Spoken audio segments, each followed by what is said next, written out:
Okay, అందరికీ నమస్కారాలు. ఈరోజు ఇక్కడ అన్నా క్యాంటీన్కి వచ్చి ఉదయం అందరితో కలిసి బ్రేక్ఫాస్ట్ చేయడం చాలా సంతోషాన్ని ఇస్తూ ఉంది. అన్నా క్యాంటీన్ పెట్టిన ముఖ్యమైన ఉద్దేశం ఎవ్వరు కూడా అన్నం లేదని బాధపడే పరిస్థితి లేకుండా ప్రతి ఒక్కరి కడుపు నింపాలి అనే ఉద్దేశంతో అన్నా క్యాంటీన్లు పెట్టాం.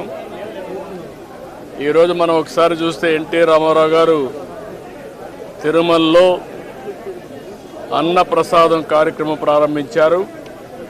అది నిరంతరం కొనసాగుతూ ఉంది. అదే స్ఫూర్తితో అన్నా క్యాంటీన్ పెట్టాం. అన్నా క్యాంటీన్ కూడా ఒక పద్ధతి ప్రకారం ఉండాలని ఈరోజు ఇక్కడ అన్నా క్యాంటీన్ మీరు చూశారు.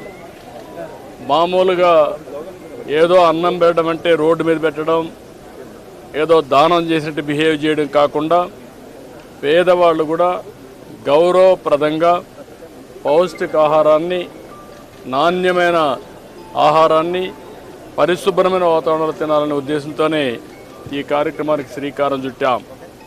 ఇది ఒక ఉదాహరణ. ఇక్కడ మీరు చూస్తే క్లీనినెస్ ఉంది, సెపరేట్ క్యాంపస్ ఉంది, కాంపౌండ్ వాల్ ఉంది.